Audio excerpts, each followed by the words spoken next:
Today I'm going to summarize the Tyranid index that is just released on the Warhammer community website. The link is going to be down in the description below, as well as in the pinned comment. If you enjoyed the content, consider leaving a thumbs up and subscribing, as well as checking the links down in the description below if you want to support what I do. My name is Cplash, and this is Senpai of Wargames.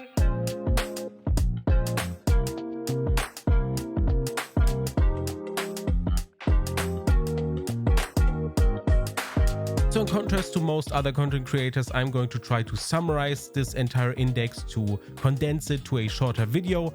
So yeah, let's give it a shot and see how much I can shorten this entire thing.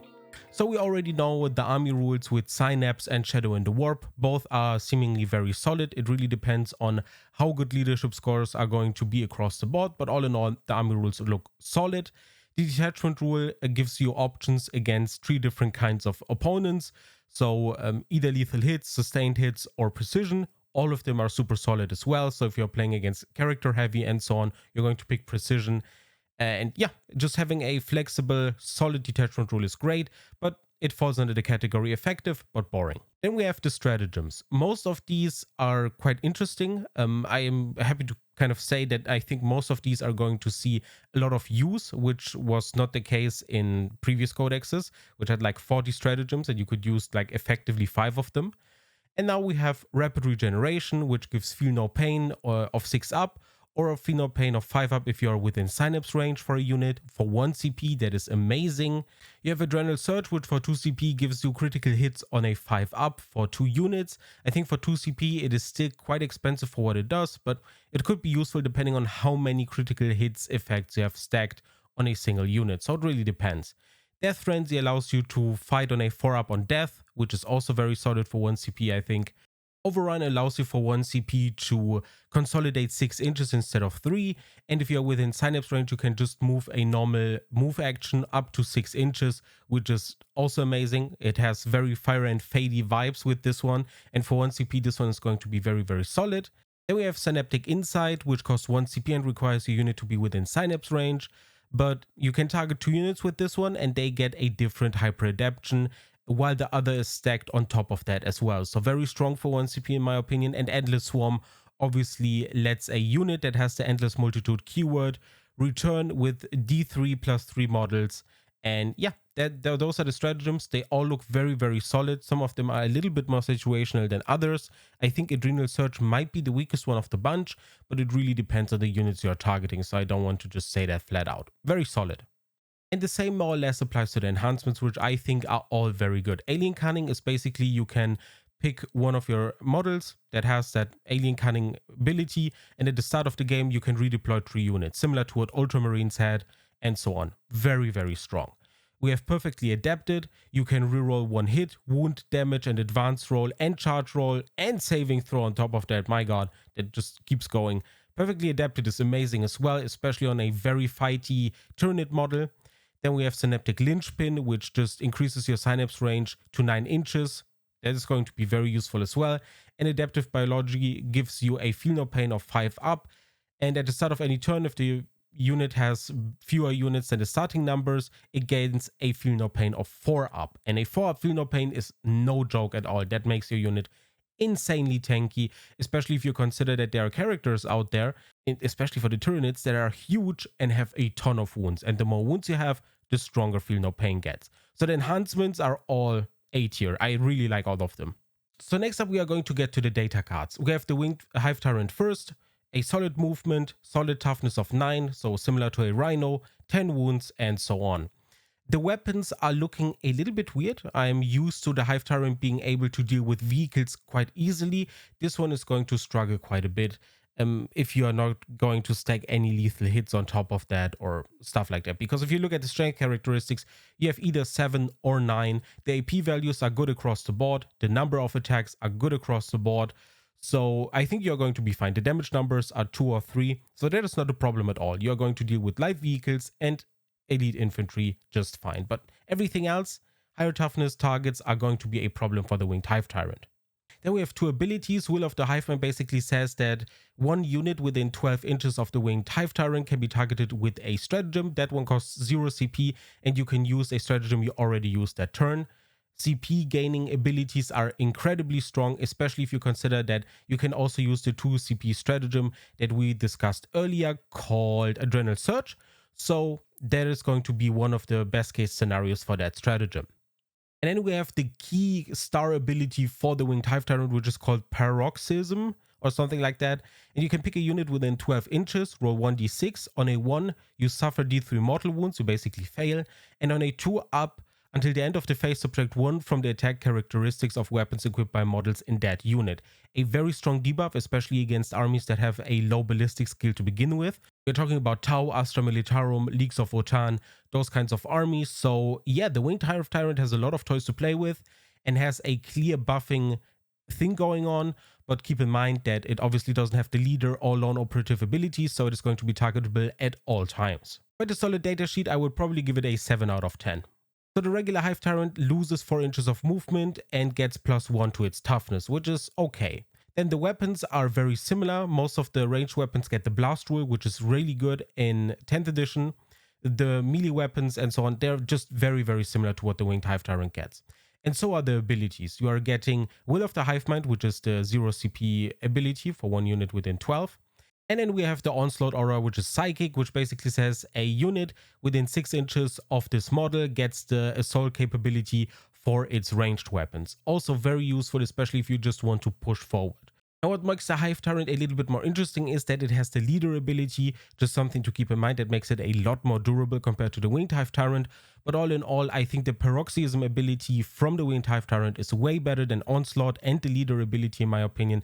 Just a very, very strong debuff that is easy to apply, and thus I would give the regular Hive Tyrant a 5 out of 10. I think it is perfectly adequate. Leader is a strong ability to have and makes you durable, but all in all, I prefer the Winged Hive Tyrant personally. Also keep in mind that while it has the leader ability, the only unit you can equip it with or go with it are the Tyrant Guard, so you are highly limited.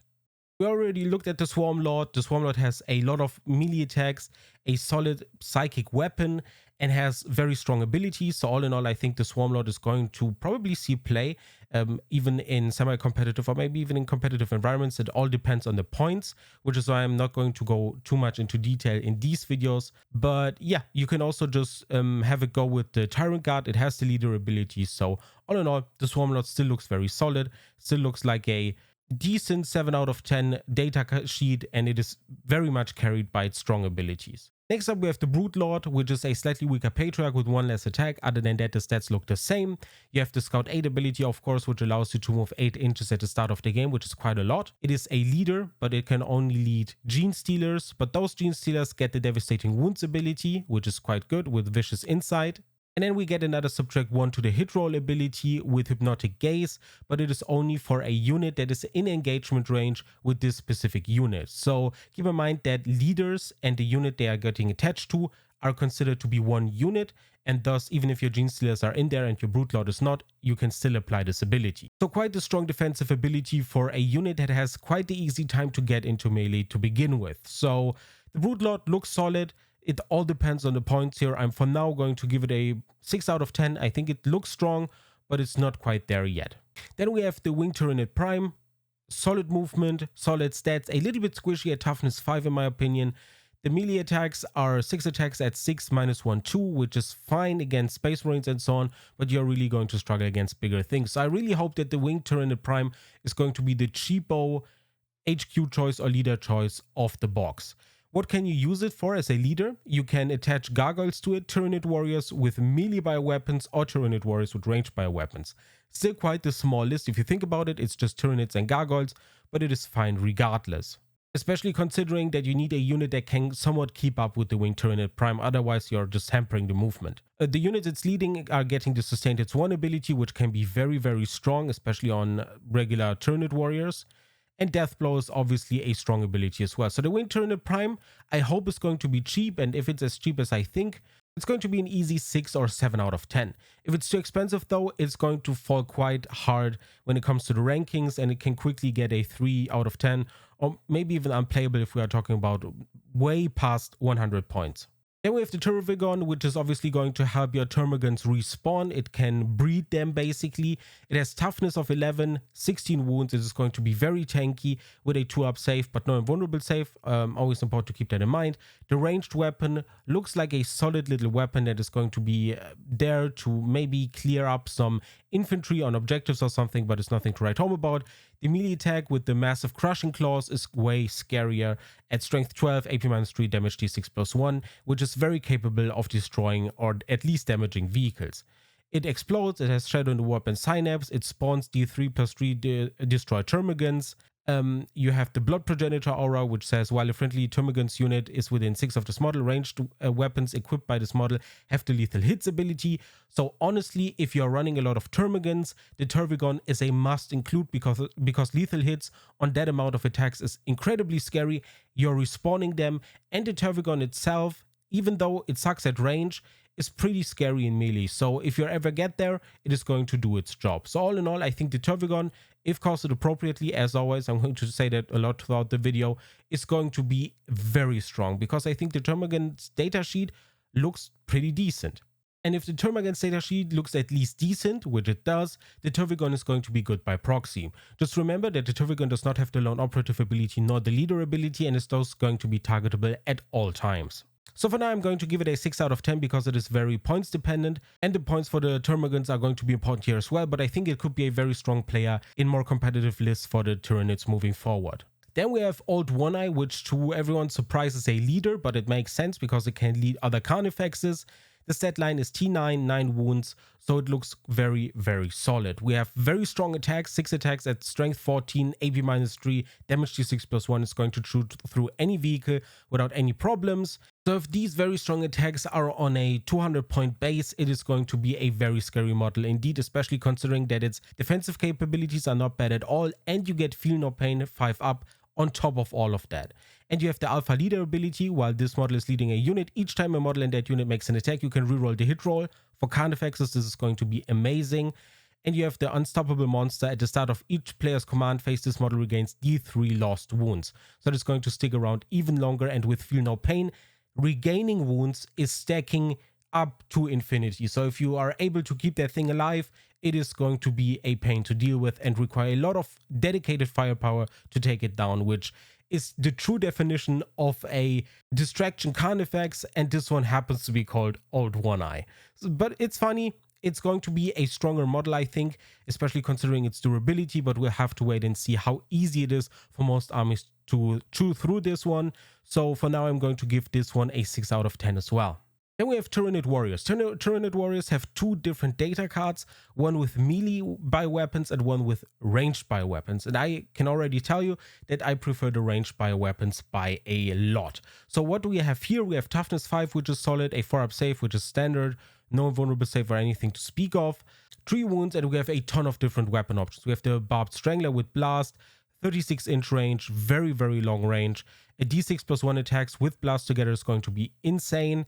At strength 6, AP-1, damage 1, it is going to chew through toughness 3 infantry, and you're just going to take them out like that. And I think this is why the Barbed Strangler is going to be one of the premier choices, because there are just too many damn armies that are dependent on their toughness 3 infantry to hold objectives with OC2. Just something to keep in mind with Eldari, Imperial Guard, and so on. Then we have the Death Spitter, also a solid weapon with 3 attacks, but, you know, it's just a support kind of thing. The Devourer, very much the same. Spine Fist, we've already seen. And the Venom Cannon is just your heavier duty anti-Space Marine or anti-Rhino weapon. But I'm personally not the biggest fan of this one compared to the Barbed Strangler, to be completely honest, because this one is way more specific and way more narrowed down when it comes to its key targets. And it loses a lot of value as soon as you go over to toughness 10 and slightly higher toughness vehicles. So yeah, it is going to struggle there. And you still get 5 solid attacks at strength 5, AP-1, and damage 1. And it has the Adaptable Predators ability. This unit is eligible to shoot and declare a charge in a turn in which it fell back, which gives it all the flexibility it could ever want. So yeah, very, very strong data sheet all in all. And I think this one is going to be a major part of the Tyranid forces in competitive as well. So I'm going to give it a 8 out of 10 for now, but you know, GW could always screw me over with points. So yeah, 8 out of 10 for now it is. Now, meanwhile, we have the Tyranid Warriors with melee bioweapons. As you can see, the datasheet is a lot more simple. You're still getting the same stat line. You're getting the same movement 6, toughness 5, a 7/4 up, 3 wounds, a leadership of 7, and an OC of 2. But you're getting 6 attacks with 1 higher AP as compared to 5 attacks with just AP -1. As you can see, the melee weapons are just not bringing it home for me. You're getting 1 attack more and 1 AP more, and that is just not enough. And you're getting a different ability as compared to the ranged weapon Tyranid Warriors. You're getting, basically, you pick one at the start of the fight phase, and you get either a reroll hit roll of 1 or reroll a save roll of 1. And I think while this ability is not bad at all, especially the save one is very unique, I just think that the Tyranid Warriors with ranged weapons are just so much better at doing things and killing stuff. So if the melee weapon Tyranid Warriors are not significantly cheaper, I don't see them being played. So for now, I'm going to give them a cautious 5 out of 10 because I'm really not convinced yet. And if they cost the same as the ranged ones, I just don't see them being played too much. Then we have the Termagants. We've already talked about them to death. This was the first data card that was shown. And I still think that the weapons look very, very solid. We are talking about probably very cheap models that have access to a strength 5 AP 0 damage 1 weapon, which I think is very strong. And then you have Skulking Horrors, which allows you to not only avoid deadly melee combat for them, but you can also move them within range of your Tervigon again and play around with a lot of possibilities there. So I think the Termagants, if they are not going to be grossly overcosted, are going to be key players within the Tyranid army and also competitive forces. So for now, I'm actually going to give the Termagants a 7 or even 8 out of 10, maybe a 7.5, because I just think that Termagants are going to be a key part of the Tyranid index. Now, the reason they are not a 9 out of 10, for example, is that you are limited to 10 to 20 Termagants. You cannot bring 30 anymore, but they've got the battle line keyword back, which was kind of missing on older data cards, I think. So it's great to see it here because limiting them to 3 units per army would have been a bad take, especially on just 20 Termagants per unit. So I'm glad that you can bring 120 of them if you wanted to. Then we have Termagants at a mind-boggling 10 inches of movement, T3, 5 up save. The rest just doesn't matter. They have a bad leadership, but solid OC at 2. We're talking about 3 attacks at strength 3, AP -1, damage 1. And they have the bounding leap ability. This unit is eligible to declare a charge in a turn at widget advanced. They have battle line, they have endless multitude, so you can bring them back. And just think about the movement capabilities of these guys. You're moving 10 inches, you can advance with them, and then you can still charge. Their threat range is insane. And if you charge with 20 of these, it could get very, very scary very quickly. So Termagants, I think, are going to get underestimated quite a lot, especially on the battlefield, not by Tyranid players necessarily, but I think by your opponent just not knowing your army that well. And so I think that Termagants actually deserve getting a 7 out of 10 for their data card because I think while it is very simplistic, it has such a high threat range that you're just able to react to almost anything with admittedly a lot of weaker attacks, but I still think that just, tar pitting units is going to be very valuable. Then we have Gargoyles at 12 inches with a flashball, which has obviously assault and a strength 5, which I think is very solid. Their melee attacks are not worth mentioning. Their battle line, that is worth mentioning, especially considering they are OC2. And they have the Winged Swarm ability, which is in your shooting phase after this unit has shot. If it's not within engagement range of any enemy units, it can make a normal move up to 6 inches, but it cannot declare a charge. This is very strong, especially if you have to just move to the side a little bit to get more units within range because, you need to consider it's just an 18-inch range weapon. And you have a lot of abilities to just move back onto a objective or, just tar pit or shield other units you have. Just Gargoyles, if they are cheap, are going to be also very, very good. So for now, I'm going to give them the above average thing because they're really points dependent because for me personally, they are just sacrifices. So I hope they are cheap enough. For now, a 6 out of 10. Next up, we have the Toxic Queen, which has a lot of movement and is quite capable with its defensive capabilities. A save of 3 up with no invulnerable save is going to hurt it quite a bit, but the toughness 11 is, I think, going to carry it quite a lot. When we look at the weapons, we have the anti-infantry massive toxic lashes, which I think are fine, especially against Space Marines or 2-1 infantry. They are going to do just great. And so are the melee weapons with 12 attacks at strength 6, AP -1, damage 2. Super solid. Then we have the Grasping Tendrils. On a 3 up, you must remain stationary if you want to fall back. So it basically prevents you from falling back on a D6, which is very strong. So you can just run up with this one with movement 8, charge, and prevent a ranged unit from ever leaving combat, which is good. Then we have Hypertoxic Miasma, which is at the end of your movement phase, roll 1d6. For every unit that is within 6 inches of this model, on a 2 to 3, it suffers 1 mortal wound, and then d3 mortal wounds, and on a 6, d6 mortal wounds. That is also incredibly strong considering the base size of the Toxicrin, and a 6-inch aura is not bad at all. So the Toxicrin looks quite solid. I would give it a 7 out of 10 personally, because I just like all the stats it has for its attacks. It is a mortal wound machine, and it can keep units from running away. I think it does a lot for just one data card, and thus I just personally like it a lot. Then we have the Tyrant Guard, which got a huge upgrade to toughness 8, which is going to help it survive. 4 wounds is no joke either. Their attacks are strong. You have the Crushing Claws at either strength 8, or you have your Bone Cleaver at strength 5. Both have damage 2 characteristics, so they are good against Marines. I think the melee weapons are just solid, but you're just taking them for the defensive capabilities and to basically guard your other models that we've talked about with the leader choice ability. And you have Guardian Organism. While a character model is leading the unit, which it's always going to do, that character has the Feel No Pain of 5 up. That is going to be insanely scary, especially if you are going to shoot at that specific unit with precision weapons, because it's at that point not going to be just that easy to take out a Tyranid leader. I think the Tyrant Guard is great at what it does. Depends on the points. They've been historically quite expensive, but for now I think they are going to be a solid 8 out of 10, and I think as soon as those leader choices that can bring Tyrant Guard are going to be decent, you're always going to bring them. Then we have the Neuro Tyrant. We already talked about this one. Super strong ranged attack with Psychic and Torrent. Taking out Space Marines is going to be no problem for you. A lot of psychic abilities that are going to be very useful. And you can have it lead Neurogons or Tyrant Guard, which is going to be incredibly useful. So all in all, I would give the Neuro Tyrant for what it is now a 8 or 9 out of 10, simply because it synergizes so well with Shadow in the Warp that it seems that it is actually required to bring. So for now, I consider it an auto-include, so I probably give it a 9 out of 10.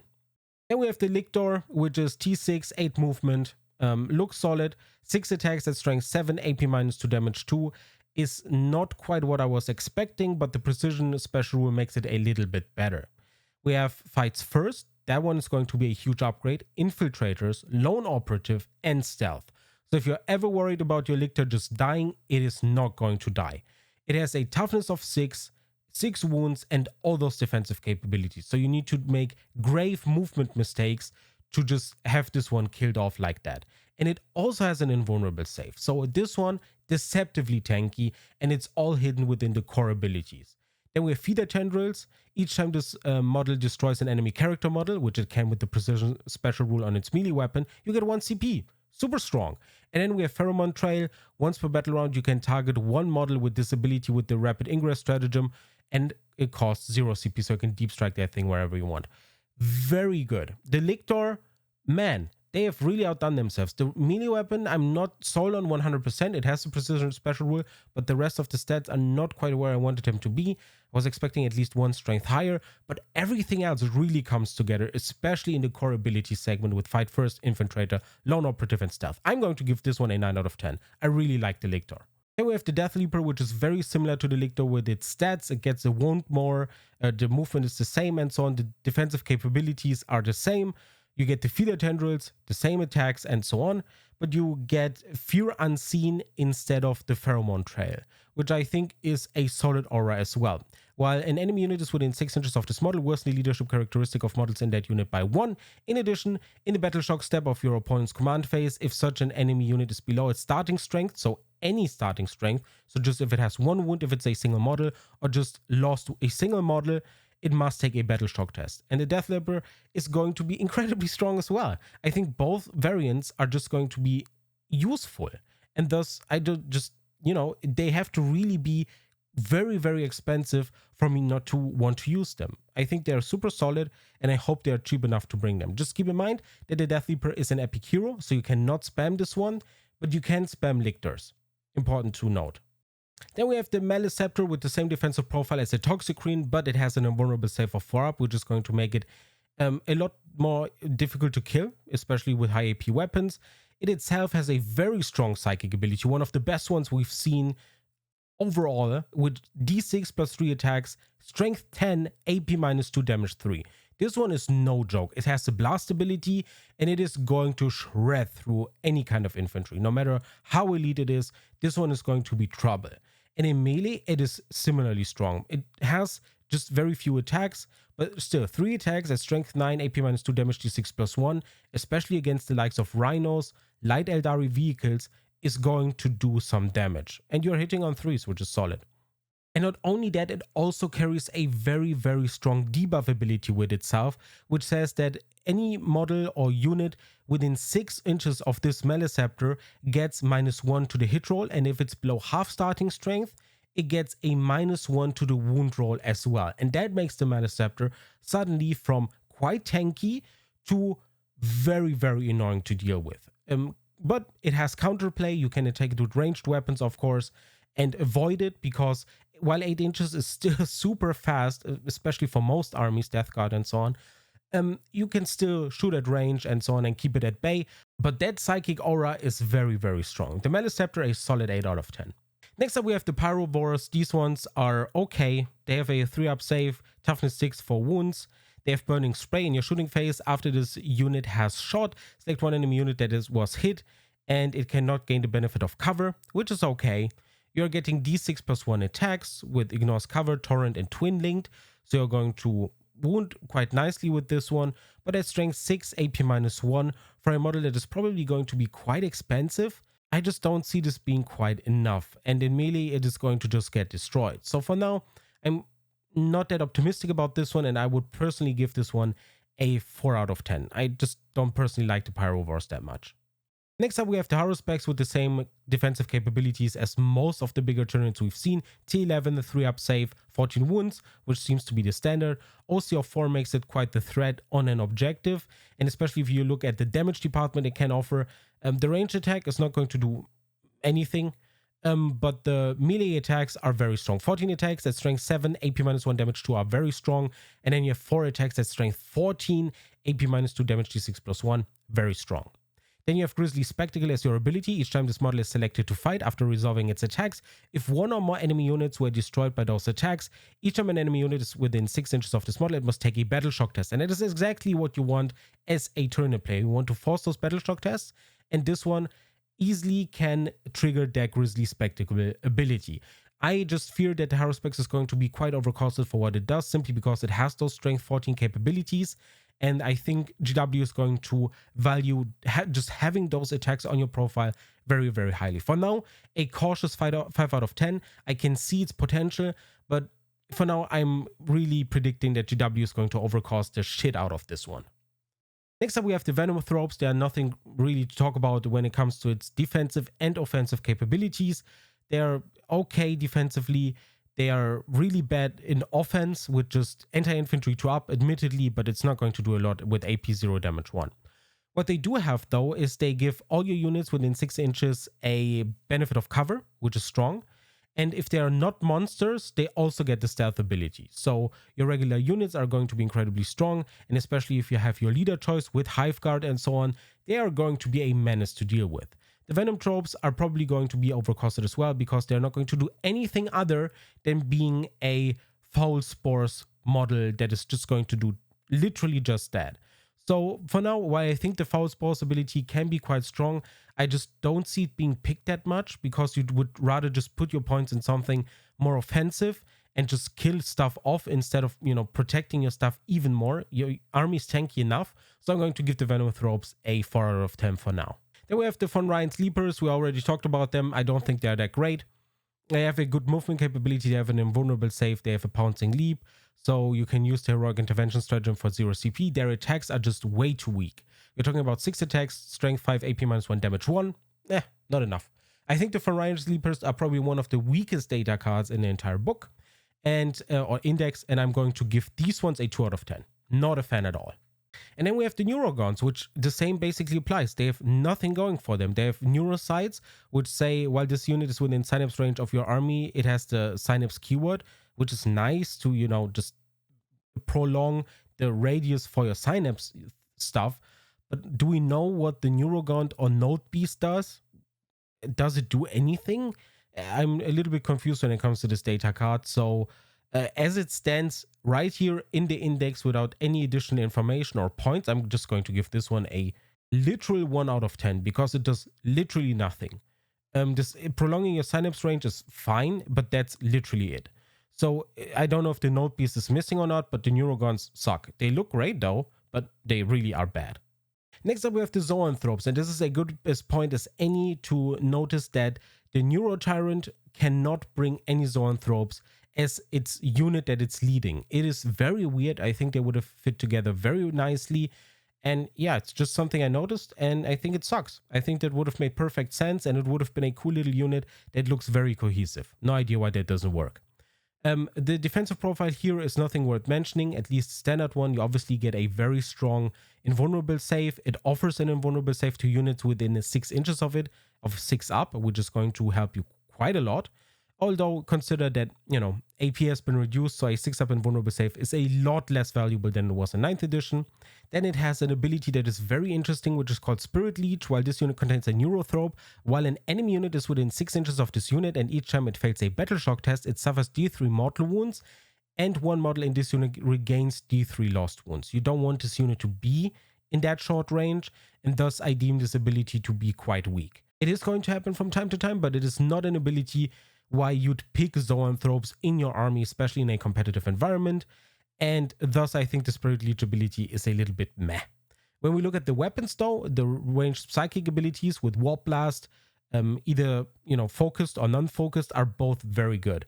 I think the non-focused one is going to be just useful against any kind of elite infantry, while the focused one is going to be an anti-vehicle weapon, and thus it gives the zoanthropes a little bit of flexibility. But actually, their targets are elite infantry and vehicles. As soon as they are going to get swarmed by a ton of different infantry models, they are going to struggle quite a bit. But all in all, I think the zoanthropes look quite solid. They're going to pay dearly for having that Spirit Leech ability. So for now, I'm going to give them a 6 out of 10 simply because I like their psychic weapons that much.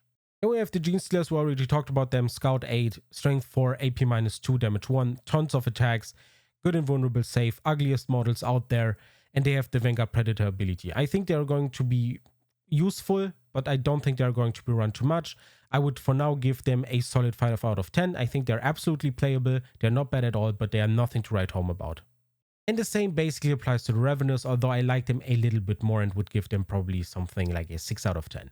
Simply because they have a solid movement capability, they have the Death from Below ability, which allows you to bring them back to strategic reserves, which allows you to just shift them around the battlefield a little bit, which is quite valuable, especially when it comes to holding objectives. And they have 7 attacks at Strength 5, AP -1, Damage 1, which is the threshold to wound most Space Marines and all other stuff on 3 ups, and this is going to be its key target. You are not going to run this into any elite infantry, into any vehicles, or anything of that sort. They simply exist for medium or light infantry. That's it. And thus I think a 6 out of 10 is warranted. Ripper Swarms are Ripper Swarms. They are going to have the objective control characteristic of enemy units within engagement range. It is fine. I personally just see them as an add-on. I would give them a 5 out of 10 because I don't know what other stat to give them. They have its use case. You can upgrade their melee weapons and so on with your hyper adaptions, and you can do stuff with them. But I just don't think Ripper Swarms are going to be anything super crazy. So 5 out of 10 it is. Next up, we have the Parasite of Mortrax with 12 inches of range, toughness 5, 5 wounds. An interesting thing to notice here that the Parasite of Mortrax, I always thought it was considered to be a named character model, but it doesn't have the Epic Hero keyword. No idea why, if this is a typo, if it's just missing, but I was fully expecting it to have the Epic Hero keyword. Maybe I was just misunderstanding something about this specific model. The melee weapons it has are okay. You get anti-infantry 3 up with extra attacks, so these are just an extra attack that is going to hit super hard. The rest of the attacks, like the clawed limbs, are just Ravener attacks with 1 less attack actually. So it's going to do its job, but it's not that great. You don't want it actually to be in melee. Its abilities are quite flavorful and interesting though. If your Barbed Ovipositor killed a unit, you can just spawn D3 Ripper Swarms that are within 3 inches of this model. So kind of cool actually. And then you have It Itches, which is also a cool name and very flavorful. At the start of the fight phase, select one enemy unit within engagement range of this model. That enemy unit must take a battle shock test. And that is the reason why the Parasite of Mortrex is not a terrible unit and why I'm not going to give it a 2 out of 10. The rest of the abilities, flavor-wise, 10 out of 10. Really like it. But generally speaking, it is a very terrible model, and if it wouldn't have It Itches, it would have been one of the worst models in the index. For now, I'm going to give it a 4 out of 10. I don't see it being used. Yes, a forced guaranteed battle shock test is going to be strong, but I don't know if you're going to want to spend the points on the entire Parasite of Mortrex with everything else it comes with, simply because I think Parasitic Infection is not that great, and so are the melee weapons. So you're basically paying for It Itches, and I don't know if that's worth what, 100 points or whatever. Next up, we have the Morlock. This one was, historically speaking, always one of the weaker models. This time around, I think it is going to be quite useful with its 17 attacks and its okay defensive profile. The Jaw is anti-infantry 4-up, devastating wounds with extra attacks, and anti-infantry 4-up and devastating wounds combined with damage 3 is going to be very solid, and extra attacks just means you can do it on top of your Scything Talents, which are 16 attacks at strength 8, AP minus 2, damage 1. If this was a damage 2 weapon, the Morlock would have been an auto-include, and you know it. So I'm glad they decided to go for damage 1.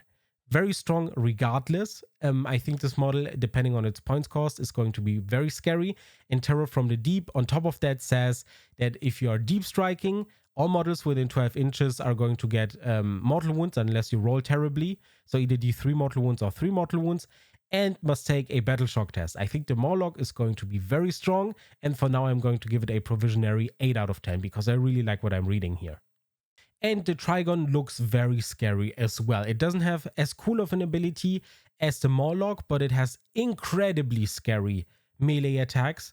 It has a solid ranged weapon, and yeah, it's all in all just probably going to be a more expensive Morlock with a different ability. So Subterranean Tunnels reads, each time this model is set up on the battlefield using the Deep Strike ability, it can be set up anywhere on the battlefield that is more than 3 inches away horizontally. While doing so, if this model is set up within 9 inches of one or more enemy units, until the end of the turn, it is not eligible to charge. So you can bring it up really close and then do nothing with it. But you're going to bring it in range of maybe an objective, or you're going to maybe block off pathways and so on. So it has its use cases, but I just don't like it as much as the Morlock ability. Then we have the weapons, which are just mind-boggling. We are talking about 12 attacks, strength 9, AP minus 2, damage 3. This one is incredibly scary for Terminators, for light vehicles, for literally anything. Regular Marines are getting wounded on 2s. Terminators are getting wounded on 3s, but if you fail just one of your invulnerable saves, you're dead immediately. And a Rhino is going to take a ton of damage from this one. The Trigon is scary because of this singular melee weapon. The rest is kind of meh, and thus I'm going to give it a 5 out of 10. Not as big of a fan of this model as I am of the Morlock, which is funny to say, especially considering the past editions. Then we have regular Mucloid Spores, which basically say you cannot be within 6 inches when you advance. And Floating Death basically says that if you are within 3 inches of this thing, it blows up. On a D6, on a 1 it fails, on a 2 to 5 you get D3 mortal wounds, and on a 6 you get D6 mortal wounds, and that is that. The unit is destroyed. Pretty solid, a lot of mortal wounds, easy way to block off pathways, and the same applies to Spore Mines as well. They are basically the same in a little bit weaker. You're not going to apply as many mortal wounds. So all in all, decent. I'm not going to give these ones a rating simply because they're mines. Then we have the Exocrine, which has slightly weaker attacks than I was expecting. The Bioplasmic Cannon is not hitting quite as hard as I thought. It's strength 8, AP minus 3, damage 3. And it allows your units that are targeting the same target as the Exocrine to reroll hit rolls of 1 with its symbiotic targeting ability. All in all, I am not a big fan of what I'm seeing here. The weapon is just not strong enough. It's not bad. You're going to be probably hitting on 2s, which is quite strong. But strength 8 is just not quite there. And I wanted it to be a little bit stronger, at least strength 9 maybe. And the symbiotic targeting, while it's very good, especially considering your army is sitting on 4s usually, I'm just not seeing anyone paying the quite high possibly points cost for the Exocrine for what you can see on the data card. So for this one, a 4 out of 10. Then we have Biovores. Those are placing the mines within 48 inches. These are solid because the mines are strong. They're a good tool to, have your opponent move around them. You're basically kind of controlling your opponent's movement. And I think these ones are going to be decent. The model is sadly hideous, but everything else on the data card looks quite good. So, and the spores and the mines are terrifying. So mortal wounds and so on. So I think the biowars could be good if they are cheap. If they're too expensive, you're not going to see them ever. So for now, very points dependent, 5 out of 10. Then we have Carnifexes. These ones are just very flexible. T9, 8 wounds, save of 2 up, which is going to help them quite a lot. They have a ton of different weapons. Their ranged weapons as well as their melee weapons, the Carnifex Crushing Claws and so on, are just so flexible. They have so many options that I think they are going to be very good, especially if you look at the second page, what they can use when it comes to their different weapons, it is going to be strong. And then you have Blistering Assault, which is the ability that makes Carnifexes insanely scary, and like the design here is straight out of a horror movie. Blistering Assault basically says that if you're targeting Carnifexes with a ranged weapon, and if they are losing a wound, they can make a movement of d6 plus 2 inches. And they can move closer to you. They have to move as close as possible to that unit or to the closest unit. And they can get into engagement range with this ability. Blistering Assault is insane. I'm going to give Carnifexes a 9 out of 10. If they are not grossly overcosted, they are going to be everywhere, and rightly so. Simply because the ability is insane, the flexibility you have with your weapons is great, and yeah, Carnifexes are just scary. They have horror movie vibes. Just the movement after shooting, you just really have to think about it, and the units that see that thing coming are going to shit their pants. So Carnifexes, flavorful, strong, flexible. I see them being everywhere. If they are not really grossly overcosted, I think they are going to be a key pick, 10 out of 10. I really like this data card. One of the best ones, if not the best one, in this entire index, in my opinion. Next up, we have the Screamer Killer, which you are going to see a lot because it's included in the Leviathan box. It has a lot of attacks. It's strength 10, AP-2, damage 3, which I think is a perfect threshold for light and medium vehicles. It has a solid ranged attack with its Psychic Blast, with a strength 8, AP-2, so ideal against any kind of infantry. I think the Screamer Killer was actually underrated when I first looked at it, and the Death Scream forces Battle Shock test and subtracting 1 from that test. It is just a good unit, all in all. And yeah, if the points are right, I actually think the Screamer Killer is one of the better units in this entire index. For now, giving it an 8 out of 10, simply because I think it's just overall super solid at what it does and scary, genuinely. The only problem it really has is that it's a little bit squishy. Next up, we have the Hive Guard. Not the biggest fan of these at all. They have the Impaler Cannon, heavy, so you're going to be hitting on 3s most of the time, indirect fire, which is self-explanatory, but you're not ignoring any kind of cover, so that is going to apply most of the time. And for a strength 5, AP-1, damage 1 weapon, that's just not doing it for me. The Shock Cannon, anti-vehicle 2 up, with AP-1, damage 3. That one has a clear target. It's going to rip through vehicles quite easily with anti-vehicle 2 up. And yeah, you're going to be applying 3 damage to those vehicles if they fail their tests. The problem is that this is very narrow. Monsters are going to ignore this. The weapon is not strong against any other target than vehicles, I think, and you're going to pay a hefty price for your Hive Guard. Their melee profile is not worth mentioning, and their defensive stance is each time you target this unit with the Fire Overwatch stratagem, while resolving their stratagem, you're rolling on a 5. If that unit is within range of an objective marker, you're rolling on a 4. Okay, you just don't have the volume of attacks for this to be super strong. You're going to use it when it happens, but Hive Guard, actually not that good. Not that interested in them. And yeah, I would give them a 4 out of 10 for now. I think they are subpar, actually. And then we have the Tyrannofex, which is toughness 12, 16 wounds, incredibly defensive profile. No invulnerable save, but that would have been the icing on the cake. You have a super strong flamer weapon with acid spray with strength 6, AP-2, damage 2. Just destroying Space Marines of all kinds. You have the Fleshborer Hive, 20 attack, strength 5, AP-0, damage 1. With all the different special abilities, hyper adaptions and so on, this one is going to stack beautifully. You have twin linked on this one, so it's going to wound and punch upwards. Fleshborer Hive, super solid. Rupture Cannon, heavy, we already talked about it. You're going to be hitting on 2s with this baby. Strength 18, AP-4, damage 2d6. So on average, you're going to be dealing 14 damage with this weapon. Good God. And the Stinger Salvos are just there. Powerful limbs, melee. As soon as the Tyrannofex gets into melee, it's dead. With anything that is scary and has strength 14 attacks, like Gilliman or something. Then we have Resilient Organism. This is the ability that I was paying close attention to. Each time an attack is allocated to this model, subtract 1 from the damage characteristics of that attack. And it is not to a minimum of 1. We've already seen a stratagem for the Death Guard that didn't specify to a minimum of 1. And I think this is not a typo. I think this is actually wanted. And, you know, it's just don't bother shooting at this one with your damage 1 weapons. Bring something that is anti-vehicle. Bring something that is dealing actual damage. And I think this is not overpowered or anything. Yes, your regular infantry is going to just lose against this one. And if infantry is all you have left, you're not going to be targeting the Tyranids at that point. At that point, you have actually lost, I think, just. So Resilient Organism is incredibly strong, but I think nowhere near overpowered. And I think the Tyranids is going to be very expensive. But for me personally, as a shooting platform and as your premier anti-vehicle weapon or anti-infantry weapon or whatever you want it to be, this one is just going to be incredible. I really like the Tyranids.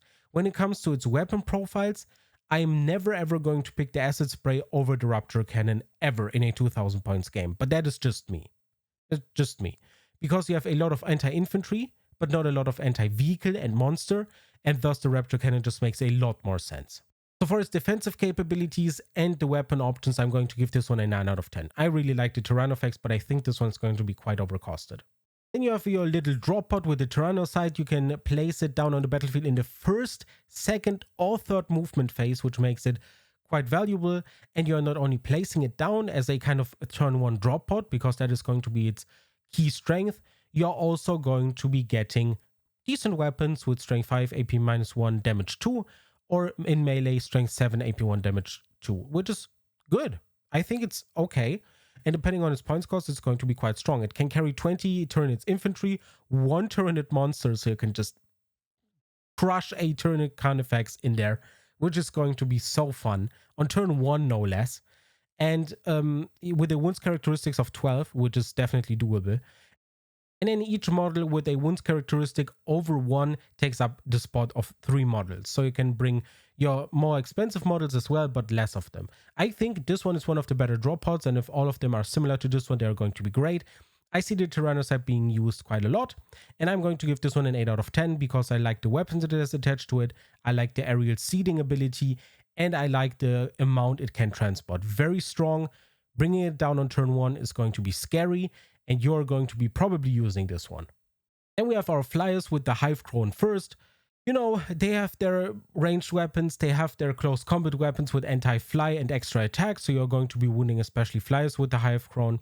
You have the Airborne Predator. Each time this model makes a ranged attack that targets a fly model, add 1 to the hit roll, so going to be more reliable. So this is an anti-flyer model. I don't see flyers being good in this edition. They are not starting on the battlefield. They come in from on turn 2. And just, you know, flyers overall are just kind of meh this edition so far from what I've seen. And yeah, and thus I'm going to rate this one quite poorly. I'm going to give it a 4 out of 10. I think this one is just going to be subpar. It is going to have its cool aerial battles once you get there, especially in a narrative scenario. But for any kind of semi-competitive, competitive environment, I just don't see this one being used. So a 4 out of 10 is actually me being quite nice here. Meanwhile, the Harpy is going to be the key flyer if any flyer is going to be brought to the battlefield, which I don't think. I'm going to give the Harpy a 5 out of 10 because it's a better flyer, no doubt, but it's a flyer. It has super solid ranged weapons with strength 9, AP -2, damage 3, and so on. It is bad in melee, but you know, that's the Harpy for you. It has cool abilities. It can drop down spore mines. So you roll a d6 on a 3-up, the unit suffers 1 mortal wound. So each unit it moved over is getting mortal wounds. And then you have add a new spore mine unit containing d3 models to your army and set it up anywhere on the battlefield that is within 6 inches of this model and 9 more horizontally away from all enemy models. So I think this one is going to be decent-ish. Mortal wounds and so on are always good, but the rest of the profile it's just not that inspiring, not that great. And I personally just don't like the flyers in this specific index, and I'm going to just give this one a 5 out of 10. It's better than the Crone, but not that great. Then we have the Spirocyst, which is basically you place it down and that's that. It's kind of similar to just a building or kind of a structure that you're placing down. And it has the Hive Defenses ability for its ranged weapon, which is kind of unique. It says that anytime an enemy unit stops with a normal advance or fallback move within range of this weapon, you can just shoot it, which is kind of cool because you can force your opponent to move away there and play with mines and so on. So you can steer their movement and force them into your Spirocyst, which is cool. And at strength 5, AP -1, damage 2, it is going to be especially scary for Space Marines. The melee weapons are similar to our previous little drop pod, and then it has seed mucolytes. And this one basically says that each time this model is selected to shoot, it can use this ability of making any attacks, and you're placing mucolyte spores within 18 inches of this model, but 9 horizontally away from your enemy. And those spores are the bigger ones, the scarier ones, and I think they are very strong and generally scary and are going to force your opponent to do something with them and try to evade them or any kind of other counterplay. So Spiral Assist, not that bad. 7 out of 10, I think. Depending on the point scores, I hope that most of the other structures are going to be similarly okay. Then we have the Psychophage. We already talked about this one as well. I think this one is super solid. The regular attacks are kind of meh, but anti-cycle drop and devastating wounds is going to be scary. It has the biostimulus ability, while friendly Tyranid units are within 6 of this model. That unit has the 6-up feel no pain ability. Now imagine that next to a Tyranids or something that has a lot of wounds. Imagine that next to a huge unit of just termagants and so on. So I think the biostimulus ability is why you're going to bring the Psychophage, because it adds a ton of durability, while, you know, the Psychophage itself is not that bad. And then you have Feeding Frenzy. Each time this model makes a melee attack that targets a unit that is below its starting strength, add 1 to the hit roll, and if it's below half starting strength, add 1 to the wound roll, at which point it gets super scary. So I think the Psychophage, actually decent model, 7 out of 10. And then obviously we have the Barbgons, which we are already seen. Their weapons are kind of meh. Everything about them is meh. The Disruption Bombardment is why you're probably going to be taking them a little bit. So you are reducing the movement characteristics, advance, and charge rolls by 2. This is especially devastating against Death Guard, and against Death Guard they are going to be key players in your army. But obviously for a tournament setting, you are not going to be able to plan around just a singular army. And I think they are going to be especially strong against slower armies, which just makes a lot of sense. Against Eldari and so on, you're going to be able to stop the odd charge here or there, but you're not going to be doing nearly as much as you would. So the Barbgons, not a big fan, to be honest. Not of the model, not of their design, not of their rules. The weapons are meh. They have applications, but they are very niche, so I'm going to give them a 4 out of 10. I think they are subpar, but I think they are playable, especially in a casual environment and so on. So I think they're fine, but I personally just don't like them at all. And that's that. My video is not shorter at all. My summary video, which I tried to just rush through every data card, is almost as long as Bricky's video. So yeah, ignore what I said at the beginning of the video. If you have any opinion on any of the data cards, if you disagree with my ratings and so on, keep in mind that I just rushed through all of these data cards. I'm going to go over all of them once we have the points in specific, review them, and upload those videos. And we are going to go over the data card in a vacuum. Then we are going to go over some synergies, talk about the units, and analyze them properly. This was just me rushing through them. So yeah, if you have any opinions at all, drop them down in the comments below. And next up, we are going to be talking about the Space Marine data cards, which are going to be so many that the video is probably going to be 2 hours long. God damn it.